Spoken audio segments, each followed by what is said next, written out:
예, 우리 하나님 말씀은 오후 예배와 본문을 바꿔서 한번 오늘은 설교를 하려고 합니다.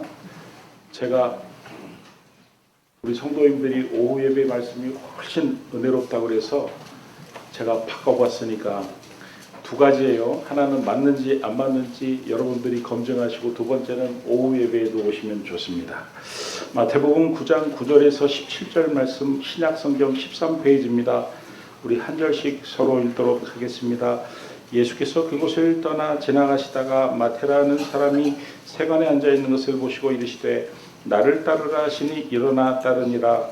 예수께서 마태의 집에서 앉아 음식을 잡수시되 많은 세리와 죄인들이 와서 예수와 그의 제자들과 함께 앉았더니 바리새인들이 보고 그의 제자들에게 이르되 어찌하여 너희 선생은 세리와 죄인들과 함께 잡수시느냐.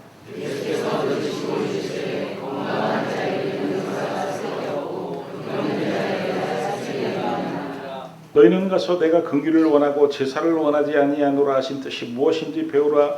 나는 의인을 부르러 온 것이 아니요 죄인을 부르러 왔노라 하시니라. 그때 요한의 제자들이 예수께 나와 이르되 우리와 바리새인들은 금식하는데 어찌하여 당신의 제자들은 금식하지 아니하나이까. 예수께서 그들에게 이르시되 혼인집 손님들이 신랑과 함께 있을 동안에 슬퍼할 수 있느냐. 그러나 신랑을 빼앗길 날이 이르리니 그때에는 금식할 것이니라.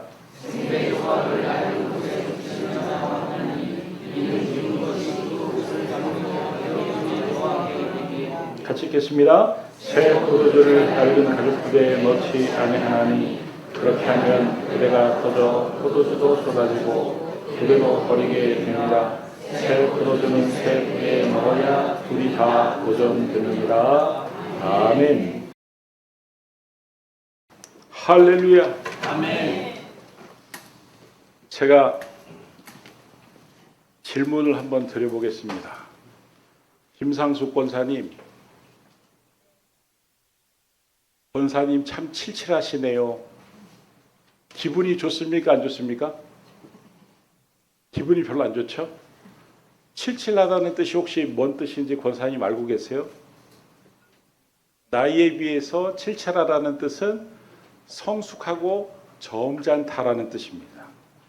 그래서 원래는 채소가 잘 자라도 야, 채소가 참 칠칠하다 그러면은 때에 비해서 채소가 참 잘 여물었을 때 배추가 참 칠칠하다, 오이가 참 칠칠하다, 옛 어르신들은 그렇게 표현을 하셨습니다. 자녀도 나이에 비해서 굉장히 성숙하고 점잖으면은 참 자녀분이 칠칠하시네요. 그런데 야, 너는 왜 칠칠하지 못하니? 이게 잘못 쓰다 보니까 칠칠 맞다. 아이고 쟤는 칠칠 맞아. 그러면 그게 완전히 정반대로 성숙하지도 못하고 점잖지도 못하고 전혀 반대의 의미로 지금 사용하고 있는 것입니다. 이성자 집사님 참 주책이시네. 그러면 기분 좋아요, 안 좋아요? 주책이라는 말은 생각이 바르고 심지가 강하다는 뜻입니다. 그런데 아유 주책이 안 맞네. 이게 주책 맞다로 변형이 돼서 요즘에는 아이고 저 주책 바가지 그러면 욕입니다. 원래는 주책이라는 말은 생각도 심지도 참 바르고 강하다. 이런. 제가 왜 이런 말씀을 드리냐면은 오늘 설교 제목이 새 포도주는 새 부대에. 설교 가운데 새 술은 새 부대에 이런 말을 많이 들어보셨죠? 이 의미도 정반대로 쓰고 있기 때문에 제가 이런 말씀을 드리면서 설교를 시작하려고 하는 것입니다. 예수 믿지 않는 사람들 가운데서도 예수님의 말씀 중에 익숙한 표현 중에 하나가 바로 새 술은 새 부대에. 거기서 말하는 새 술은 새 포도주는 새 부대인데 사람들이 그렇게 알고 사용하는데 어떤 때 그런 관용표고를 씁니까? 예를 들어서 새 인물이 탁 등장했는데 그 새 인물에 맞춰가지고 조직이나 인물을 바꿀 때 야, 새 술에는 새 부대야. 그런 의미로 사용하죠. 새 것에 초점을 맞추고 그 새 것에 맞추어서 조직이든 사람이든 바꿔야 된다, 이런 의미로 쓰고 있는데 주님은 전혀 그런 의미로 말씀하지 않으셨어요. 누가복음 5장 38절에서 39절 말씀만 보면은 금방 알 수가 있습니다. 새 포도주는 새 부대에 넣어야 할 것이니라, 이렇게 말씀하시고 그 다음에 뭐라고 표현하셨습니까? 묵은 포도주를 마시고 새 것을 원하는 자가 없나니 이는 묵은 것이 좋다 함이니라. 우리가 쓸 때는 새술은 새 푸대의 의미는 아주 새술은 좋은 술이에요. 그래서 이 새술을 잘 새술답게 하려면 새 푸대가 필요하다, 이런 의미로 쓰는데 주님이 바로 뭐라고 말씀하셨어요? 묵은 술이 훨씬 좋다는 거예요. 새 것을 찾는 사람이 어딨냐? 묵은 포도주를 원하지. 그러니까 이 새 것은 좋은 것에 초점을 맞춘 것도 아니고 그 좋은 것 때문에 또 좋은 어떤 조직이나 사람이 필요하다, 이렇게 쓰면 전혀 안 되는 것이죠. 이 말씀에서 적어도 주님의 말씀하신 의도는 묵은 포도주보다 새 포도주가 좋다는 의미도 아니고 묵은 푸대보다 새 푸대가 더 좋다는 의미도 결코 아닙니다. 그러니까 이 말씀의 정확한 의미를 우리가 알려면은 주님이 어떤 상황에서 어떤 사람에게 이런 말씀을 하셨는지 그 배경을 아는 게 굉장히 중요합니다. 오늘 우리가 읽은 마태복음 9장 본문 말씀을 보면은 예수님께서 그 제자인 마태를 제자로 부르시는 과정이 적혀 있습니다. 어느 날 주님이 길을 가다가 세관에 앉아있는 마태를 보고 너 지금부터 나를 따라라 그랬더니 마태가 주님을 따르기 시작했다는 거예요. 그리고 마태가 주님을 자기 집으로 가서 식사 대접을 하는데 주님이 오셨다는 소식을 듣고 세리인 마태의 친구들이, 많은 세리들과 또 죄인들이 예수님과 제자들과 식탁에 교제를 나누었다는 거예요. 마태복음 9장 10절 말씀입니다. 예수께서 마태의 집에서 앉아 음식을 잡수실 때에 많은 세리와 죄인들이 와서 예수와 그의 제자들과 함께 앉았더니, 이 마태가 직업이 세리이기 때문에 친구였던 세리들이 그 식탁의 자리에 많이 왔고, 또 세리와 식사하는 장면을 보고 많은 죄인들이 쭈뼛쭈뼛 우리도 주님과 같이 식사할 수 있을까? 여러분, 이 세리와 죄인들은 그 당시에 예수님 당시에 유대인들이 사람으로 취급을 하지 않았던 그런 나쁜 사람들이었습니다. 그래서 오늘 우리가 읽은 그 본문 말씀을 자세히 보시면 1차로 서기관과 바리새인들이 예수님이 왜 저런 사람들과 식사를 하느냐고 비난을 하고, 2차로 그 분위기에 편승해서 예수님과 예수님의 제자들을 비난하는 사람들이 있었는데, 이게 참 여기서부터가 참 중요합니다. 마태복음 9장 14절 말씀을 보면은 그 서기관과 바리새인들이 그 예수님을 비난하는 그 분위기에 편승하여 그때가 언제예요? 그 세리 마태와 그 친구들과 죄인들과 식사를 하고 1차로 서기관과 바리새인들이 비난을 할 때, 그때를 말하는 거예요. 요한의 제자들이, 여기서 말하는 요한의 제자들은 누구입니까? 세례 요한의 제자들입니다. 예수께 나와 이르되 우리와 바리새인들은 금식하는데 어찌하여 당신의 제자들은 금식하지 아니하나이까? 뭔 시비를 걸었냐면, 예수님, 세례 요한의 제자들인 우리도 경건 훈련을 하고 금식을 하는데 당신의 제자들은 왜 금식을 안 해요? 그러니까 예수님이 그 답으로 하신 말씀이 새 포도주는 새 부대에 넣어야 된다는 말씀을 하신 것입니다.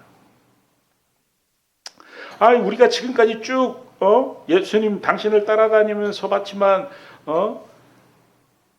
예수님의 제자들이라면은 적어도 우리보다는 더 나아야 되는데, 더 금식해야 되는데 어떻게 금식을 하나도 안 할 수가 있어요? 요즘식으로 표현하면은 아니 안수 집사인 우리도 새벽에 나와서 기도하는데 아니 장로님이 어떻게 하루도 안 나와서 기도를 안 할 수가 있어요? 이렇게 시비를 거는 것과 똑같죠. 그랬더니 주님이 뭐라고 대답을 하셨다고요? 새 포도주를 새 가죽 부대에 넣어야 한다라고 말씀하시면서 그 의미를 정확하게 이렇게 표현하셨어요. 마태복음 9장 17절 말씀을 보면은 새 포도주는 새 부대에 넣어야 둘이 다 보존되느니라. 둘이 다 보존되느니라. 주님이 말씀하시는 핵심 포인트는 둘 다 보존해야 된다는 것입니다. 새 포도주도 보존해야 되고 묵은 포도주도 보존해야 되고 새 가죽 부대도 보존해야 되고 묵은 가죽 부대도 보존해야 된다. 주님의 방점은 어디에 찍혔냐면 새 것에 찍힌 것이 아니라 새 술에 찍힌 것이 아니라 새 포도주를 새 부대에 새 것에 찍힌 것이 아니라 둘 다 보존하는 것에 방점이 찍혀 있습니다.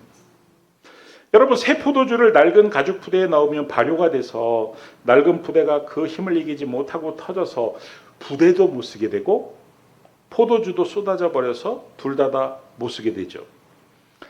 둘 다를 보존하려면 어떻게 됩니까? 새 포도주는 새 부대에 넣어야 됩니다. 묵은 포도주는 묵은 부대에 넣어야 됩니다. 그래야 양쪽 다 보존할 수가 있어요. 양쪽 묵은 포도주도 새 포도주도 보존. 새 포도주의 푸대 가죽도 묵은 포도주의 푸대 가죽도 보존할 수. 둘 다 보존할 수가 있습니다.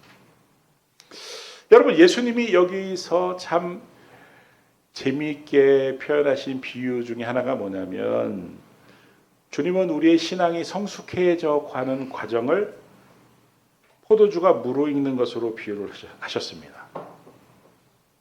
여러분 무르익은 신자, 묵은 포도주와 같은 신자, 묵은 것이 더 좋다 함이더라 주님이 하신 말씀이죠. 누구나 다 좋아하는 신앙의 풍미가 가득한, 그래서 신앙이 성숙한 사람들은 누구나 다 좋아합니다.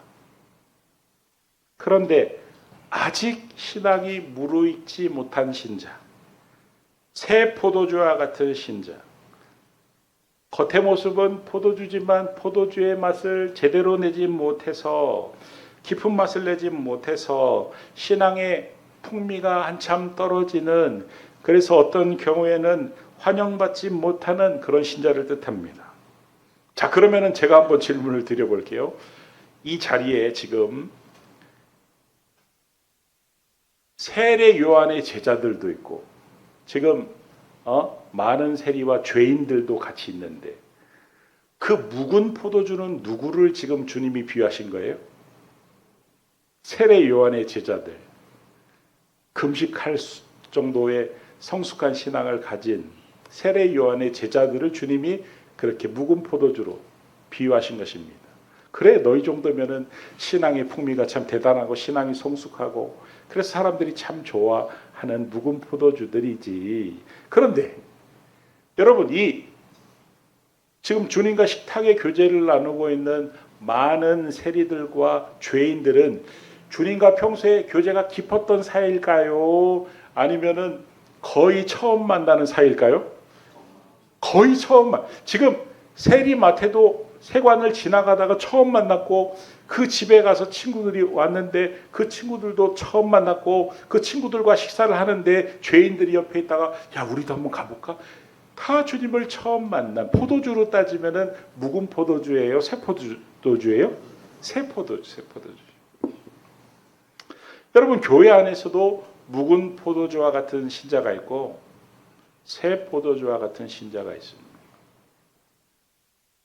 신앙의 연륜이 깊다고 해가지고 묵은 포도주가 아닙니다.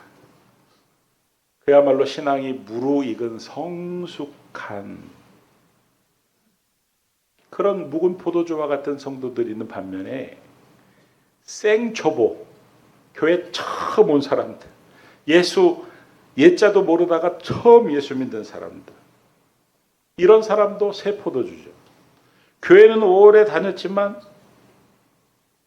신앙이 성숙하지 못한 사람도 어떻게 보면 새 포도주라고 할 수가 있죠. 여러분, 머리털 나고 처음 교회에 온 사람은 어떤 심정일지 혹시 아세요? 제가 쉽게 표현을 해드릴 테니까 머리털 나고 처음 교회에 온 사람은 그런 심정이구나 여러분들이 한번 짐작을 해보세요. 만약에 머리털 나고 처음으로 교회에 온 사람의 마음을 짐작하고 싶다면 다음 주에 아무 절이나 가서 가서 예불을 드릴 때 옆에서 한번 이렇게 보세요. 거기서 한번 들어가서 한번 보세요. 그러면요, 교회에서 이 예배당에서 예배 드리는 거하고 완전히 엄청난 차이가 납니다. 앞에서 인도하는 사람의 복장도 틀리죠. 헤어스타일도 틀리죠. 저는 설교를 하지만 그 사람들은 연부를 외우죠. 목탁도, 우리는 반주하는데 목탁도 두드리죠.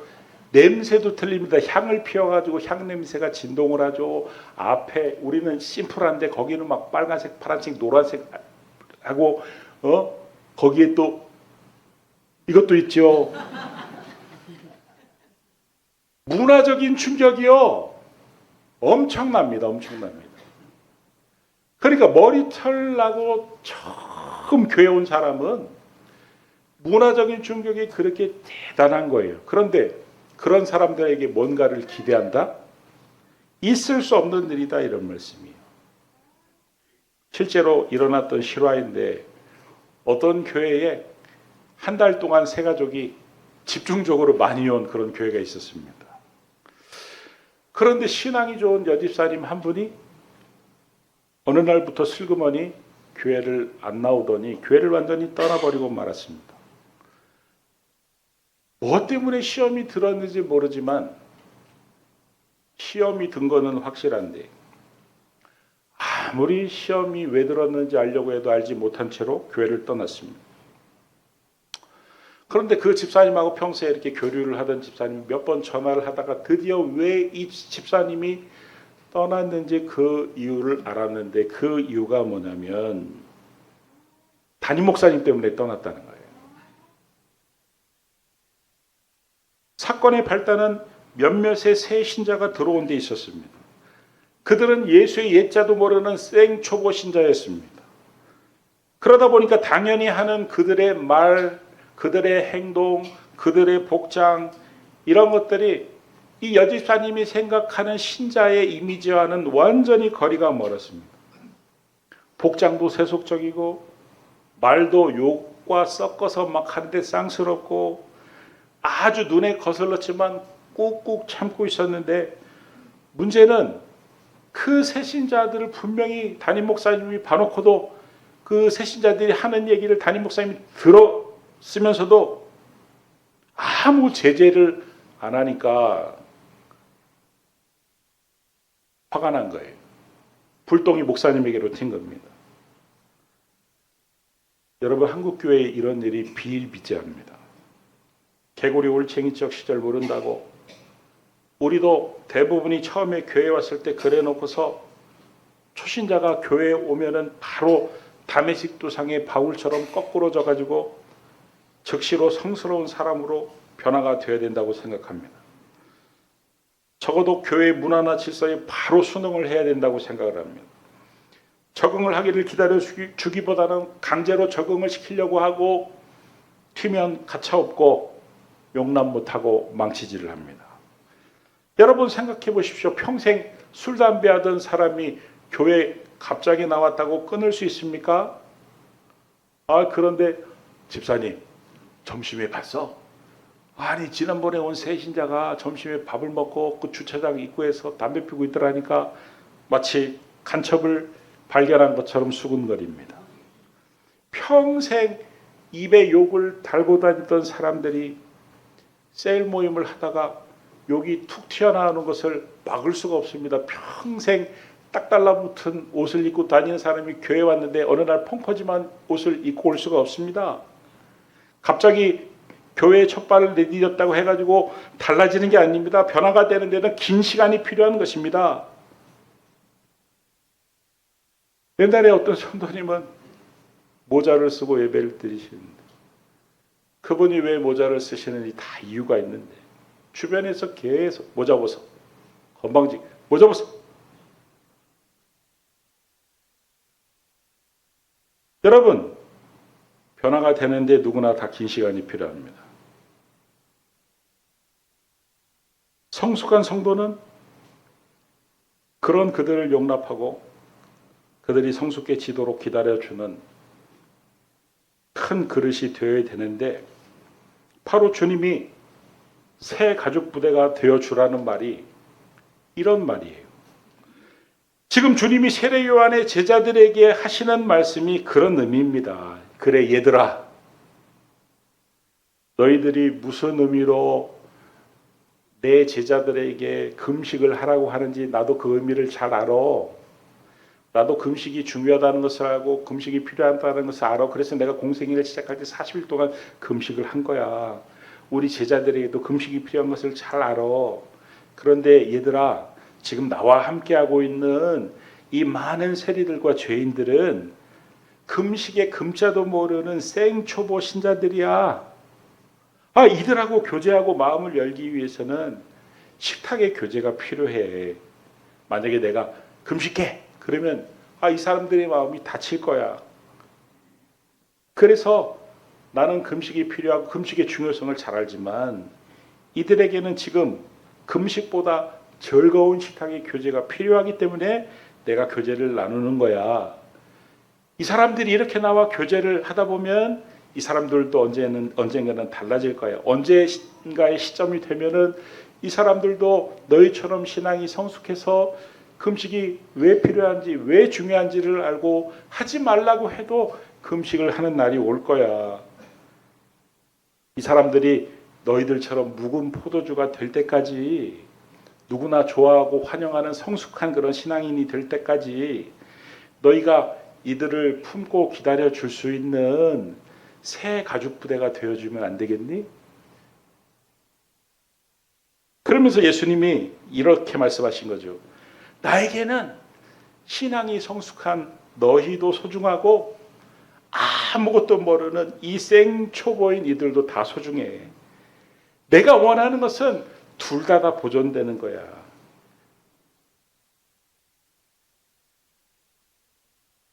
주님이 그런 의도로 말씀하고 계신 것입니다. 뒤늦게 이 목사님이, 이 여집사님이 왜 시험 들었는지 그 원인을 알고 몇 번이나 그 여집사님의 집을 찾아갔지만 끝내 목사님을 만나주지 않았다고 합니다. 그런데 세월이 흘러 그때 그 여집사님이 그렇게 기겁을 하고 쳐다봤던 그 생초보 신앙인들이 어느 순간 교회를 지탱하는 기둥들로 하나둘씩 성장을 했고, 새가족이 오면, 특히 생초보인 새가족이 오면 동병상련의 마음으로 나도 저런 때가 있었지 하면서 그들을 잘 섬기는 신앙인들로 성장을 했다는 것입니다. 여러분, 그 많은 세리와 죄인들을 데리고 기도훈련, 묵상훈련, 금식훈련, 성경 공부도 시작하지 않고 흥겨운 파티를 여셨던 예수님처럼 눈높이를 맞출 수 있기를 바랍니다. 아멘.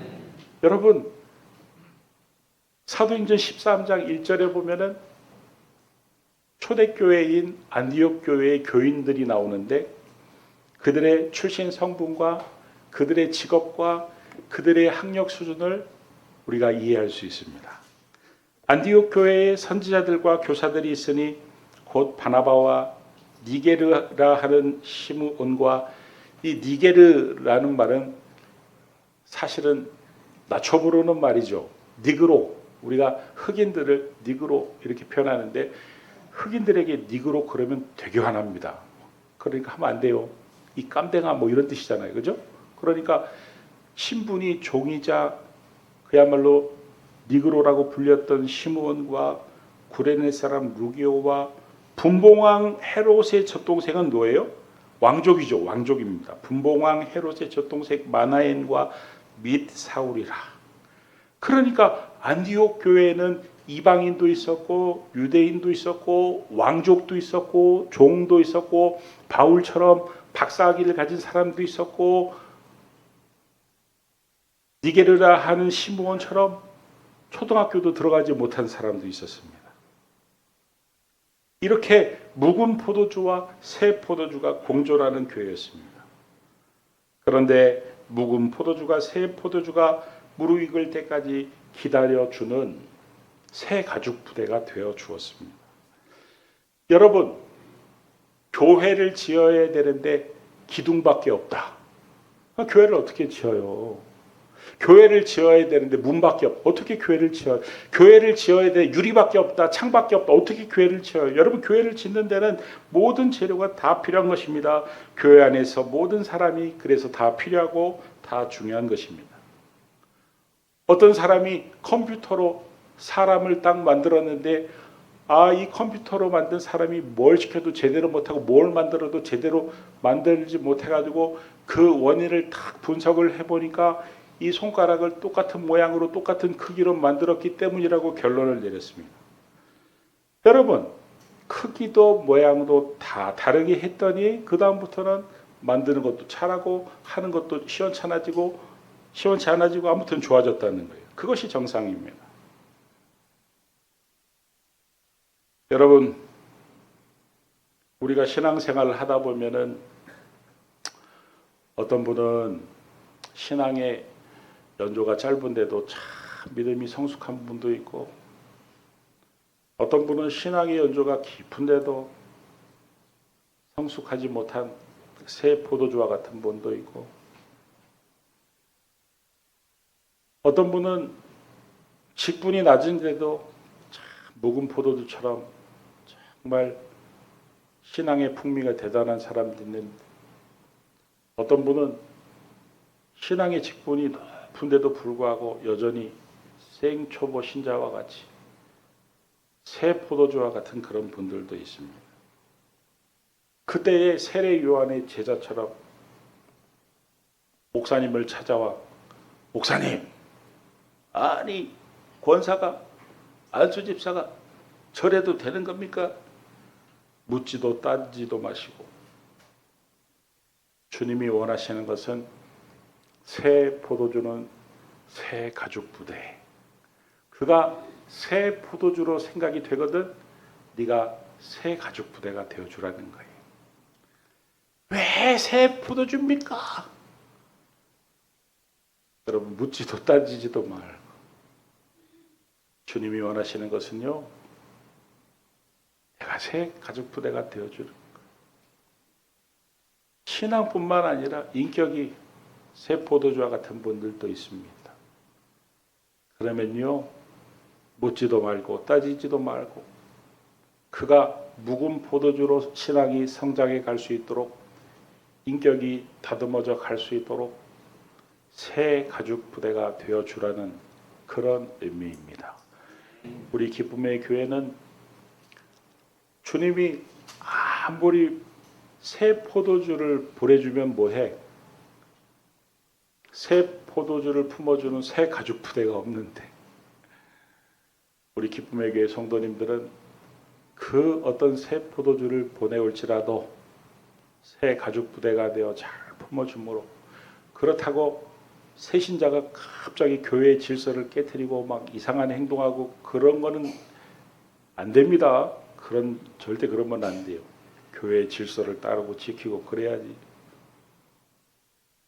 그래서 안디옥 교회처럼 신분이 다르고 출신 성분과 배경과 모든 것들이 다 달라도 어우러져 그야말로 신앙이 그 성숙도가 대단한 그런 교회를 함께 만들어 갈 수 있는 저와 우리 모든 성도님들이 다 될 수 있기를 그리스도 예수의 이름으로 축원합니다. 아멘. 기도하겠습니다. 하나님,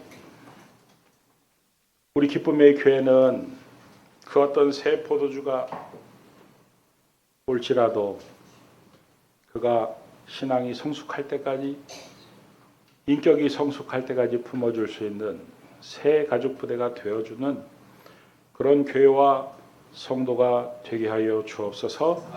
예수님의 이름으로 기도드립니다. 아멘.